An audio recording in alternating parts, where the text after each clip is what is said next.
जय Jagannath. Welcome to your channel world affairs Madhu G K Odia. सांग माने बहुत बड़ current news Vande Bharat train उपरे वंदे भारत ट्रेन रो वर्तमान स्लीपर बगी इंडिया रे लॉन्च होबा को जाउछि। ए वीडियो रे मु आपण मानकु संपूर्ण डिटेल जणैबी। बहुत बड़ करेंट न्यूज आपण माने समस्त जानिबा निहाती दरकार। वीडियो स्टार्ट करिबा।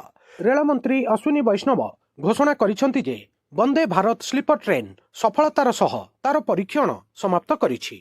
एहार प्रथम कार्यक्षम कॉरिडोर भाबरे गुवाहाटी आउ कोलकाता रूट को चयन करा जाइछि। भारत रे वंदे भारत स्लीपर ट्रेन सफल परीक्षण एवं प्रमाणपत्र सहित भारतीय रेलवाई दीर्घ दूरता रेल यात्रार एक नूतन जुग आरंभ करने को जाउछि। रात्रिकालीन यात्रा पाई डिजाइन होइथिबा एही परवर्ती पीढ़ीर ट्रेन उच्च गति आधुनिक सुविधा एवं सुलभ भड़ार प्रतिश्रुति दौछि, जहा यात्रीक आराम एवं रेल प्रजुक्ति विद्यारे भारतर एक प्रमुख लंफ अटे। वंदे भारत ट्रेन रो संपूर्ण हिस्ट्री जानिबा। मेक इन इंडिया पदक्षेप अंतर्गत रेल प्रजुक्ति विद्यारे आत्मनिर्भरशीलता दिगरे भारतर प्रयास को वंदे भारत ट्रेन सीरीज प्रतिनिधित्व करिथाए। 2019 मसीह प्रथम वंदे भारत एक्सप्रेस आरंभ होइथिला। एही ट्रेन गुड़िक अर्ध हाई स्पीड रेल यात्रा को पुनः परिभाषित करिथाए।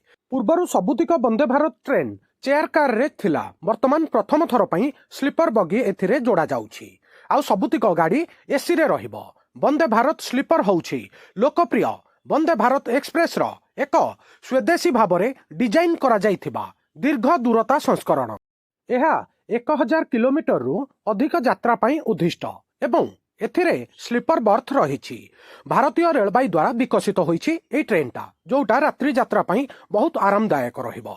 एबे आपनकु गुवाहाटी आउ कोलकाता कॉरिडोर विषय रे जणाउछि कोन पई आकु चयन करा जाइछि।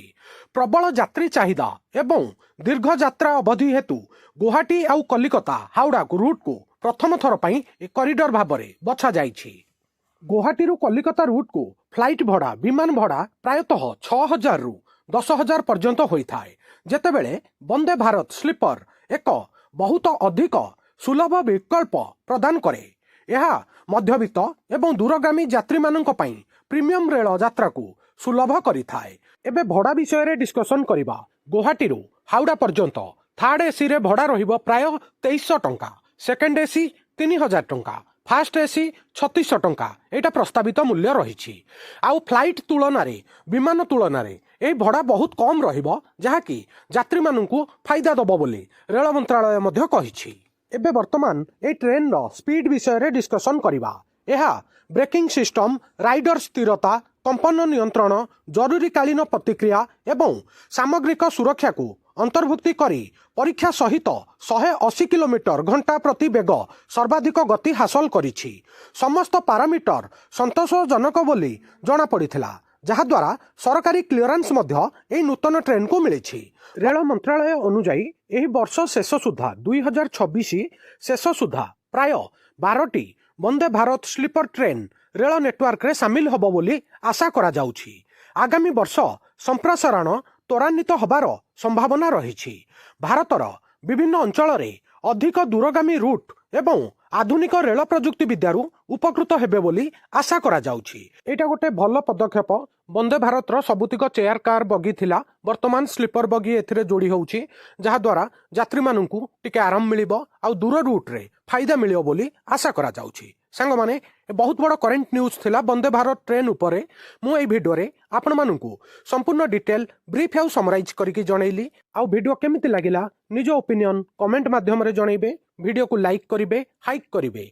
ओडिशार समस्त छात्र छात्री युवपीढ़ी समस्तଙ୍କ पाखକୁ शेयर करिवे। नुआ थिले world affair Madhu GK Odia channel को सब्सक्राइब करिवे।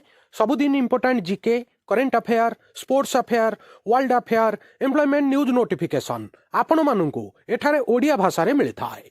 वीडियो देखिथिबारु बहुत बहुत धन्यवाद। जय जगन्नाथ। आपण माने समस्तिंकु आगामी प्रत्येक कॉम्पिटिटिव एग्जाम पई all the very very best.